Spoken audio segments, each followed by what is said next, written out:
out in this world is based on false cause and effect ideas. If you're thinking about your career, you're thinking about the future. If you're thinking about the health of your body, you're thinking about the past or the future. If you're thinking about your income level, you're thinking about the past and the future. If you're thinking about how you're going to survive in time and space, you're thinking about the past and the future. If you're trying to solve the political problems of this world in your mind and saying who should be elected and who should be thrown out, you're thinking about the past and the future. If you're concerned about who the president is in any particular country, you're thinking about the past and the future. You have to start to realize there's an addiction going on there, and it's thinking about the past and future is the addiction that covers over this moment, that covers over the power of now, that covers over your gateway to eternity, that the present moment is the closest approximation of eternity. That's what Jesus tells us. The present moment is the closest approximation of eternity. If you really want to forgive and wake up, you must come more and more into a desire for the holy instant, a desire for the present moment. And I'm telling you now, it's okay to let go of these past, future thoughts. I used to be concerned about career many years ago. I actually did think about career, believe it or not. I thought about these things. I thought about the future. I even got a 5-year degree in university on urban planning. I had a degree I spent 5 years with for planning. And even though now I see from lesson 135 in the workbook of A Course in Miracles, a healed mind is relieved of the belief that it must plan. All is handled through guidance. That's right, the planning is also a defense against the present moment. It's still tied into time, you might see, over and over. Now, what does it mean to let go of littleness and to accept your magnitude? What does it mean to step into magnitude? In terms of this world, you're probably saying, okay, I love all this stuff about God and Christ and heaven, but please give me something that does with time and space so I can work with it a little bit. Well, let's look at something called the dreamer of the dream versus the dream figure. If you are identified with the body, you are identified with a figure in the dream. Doesn't that make sense? If you are identified with and concerned about the body, you're concerned about the figure in the dream. And I would also say that if you're so concerned and obsessed about this personality self, this figure in the dream, you're not really aware that you're dreaming. If you were aware that you're dreaming, whatever that figure did would be just laughable, because you would know it's just a dream. Merrily, merrily, merrily, merrily, you would know that that figure was just a dream figure. But if you forgive, you come into a consistent experience that you are the dreamer of the dream. There's actually a line in A Course in Miracles in the text where Jesus says, the awareness of dreaming is the function of God's teachers. I'm going to say it again, because it's very important. The awareness of dreaming is the function of God's teachers. Even those other parts of the text that say the only function of the body is as a communication device. The soul function is a communication device. The only function of the body is to let the voice for God speak through it. But see, that still gives the body a function, speaking. But what's beyond that is the true function of forgiveness is just the awareness of dreaming. That's why you're doing the mind training. Not that you'll become a great speaker, Not that you'll become a prophet or some kind of mystic or some kind of saint, because those are all still figures in the dream. Mystics are still figures in the dream. That's right. Lao Tzu, Jesus, Muji, David, Gandhi, all of them, dream figures. No different than these other dream figures. No different than the trillions and trillions of other dream figures. But actual waking up from the dream means that you have to train your mind. And what do I mean by train your mind? Release all these spurious cause-effect relationships of false cause and effect in the world. This idea that people can affect other people. This person harmed that person. What this person said offended that person. All these are false cause-effect relationships because persons don't do anything to persons. Persons are dream figures. They're false effects of a false cause. The ego made them up, made them all up. And then the spirit can use those symbols to take you back what? Only to a point of seeing you're the dreamer of the dream. You cannot escape from a dream until you see, first of all, that you are the dreamer of the dream. Why? Because you have to come back to causation. The mind is causative. If you believe that there's certain foods that can harm you and kill you, you believe in false cause and effect. If you believe that there's certain conditions in the world that can harm you and kill you, that's false cause and effect.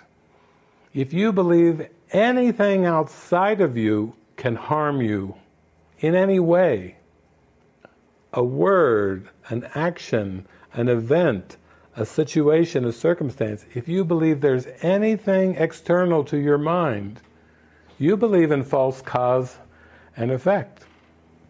That's the only problem there is this ego belief that it's possible to separate from God and then to buy into the trickery of this ego world, ego time-space world, that there are really causes and effects. Even when Jesus was supposedly captured, turned into the authorities, and threatened by different ones, the Sanhedrin, the different people, the mobs that were angry at Jesus, and even when Jesus was questioned by Pontius Pilate, Jesus knew, you can have no power over me. He wasn't even speaking to defend anything that was occurring because he knew he was not of time and space. He was the I amness. He wasn't bothered by threats. How do you threaten something that's not even in time and space? He wasn't concerned in the least bit with any of it. With being taken to be, the body to be hung on a cross. What's the big deal about that when there's no hero of the dream? When you are the I am that I am, when you are before time and space, when you are existing as perfect spirit at one with God, what concern would you have with anything in time and space? You know, right now, with the world events going on, did my talk with Alan Cohen, we were talking about keeping your spiritual awareness when the world events are cuckoo. But Jesus, the reason Jesus was so peaceful is because he couldn't even see cuckoo events. He saw the unreality of the world. And that's why he said, be of good cheer, for I have overcome the world, because was Jesus political? No, Jesus wasn't taking a stand for Galilee. He wasn't taking a stand for the Jews. He wasn't taking a stand against Rome. A lot of the Jewish people that he lived with around him hoped that he would take a stance against Rome, but he didn't. He wasn't against anything of this world. Why? Because he knew the world wasn't real. Why would you take a stance against something if you know it doesn't even exist? That's why he was so peaceful. He was living in grace. He was living in divine spirit. And he's a perfect example of what he's guiding us to with the Course in Miracles.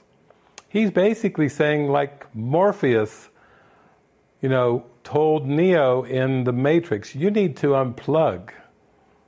And oh boy, did he unplug from the Matrix. That's the only way that you know that you are the one, is to unplug from these false cause-effect ideas. Let's face it, you were never born and you will never die. Now that's a true statement. Let's face the fact of that. And then, where are your fears when you realize you come to that place that you're dreaming?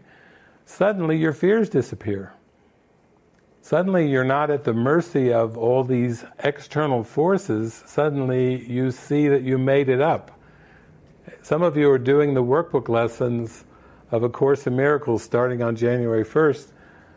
What was that lesson yesterday? Anybody remember that lesson from yesterday? I have invented the world I see. Wow, that's a big step towards I am the dreamer of the dream. If I have invented the world I see, I think if I made it, I probably could unmake it, don't you think? If I had the power to make it up, I certainly have the power to unmake it. If I had the power to wish it into a seeming existence, wouldn't I have the same power to unwish it? Don't you love those fairy tales where they go, they go through the whole thing and they go, you mean I had the power all along? And I have the power to unwish this? If you have a wish for forgiveness, I'll guarantee you have a wish to unwish the ego. Because that's what forgiveness is. It's unwishing the ego. I wish I might see no ego in my sight. Ooh, wow. Try that one on. When you're concerned about your finances, when you're concerned about your health, when you're concerned about your career, I wish I might see no ego in my sight. I wish I might have that speck, taken out from my eye. Before you try to get the speck out of your brother's eye, Jesus said, get the beam or the log out of your own. What do you think that log is? It's the ego. Jesus was talking 2,000 years ago about getting that ego out of your sight. And let thine eye be single. Ooh. Even in A Course in Miracles, when it was first being transcribed and put down, the word that they used for the Holy Spirit at the beginning was the spiritual eye. Isn't that nice? Spiritual eye. Not plural. Eyes. The spiritual eye. Let thine eye be single. That's what the Holy Spirit is. It's a single, unified perception of the world where there's no judgment. Nothing's good or bad or right or wrong. It's just unified. It's holistic. It's beautiful. So this is where the practicality comes in. Now, some of you have written in like it's so hard. It's hard to practice this. That's one of the biggest things I get. Charlotte. We should talk. Charlotte is. I'm going to read a little bit about what Charlotte wrote in, because Charlotte's really sincere about waking up here. She's very sincere about this. This is very important to her. She said, ever since I was guided to purchase a couple copies of your new book, This Moment Is Your Miracle, and to sign up for this online retreat some weeks ago, I have been contemplating, inquiring, and struggling with the concept of magnitude. What does Jesus truly mean by urging me not to be content with littleness, and how does this apply to my life at this moment? See how practical that is. That's That is a very, very, very practical question. How am I compromising? Maybe I don't even know it, but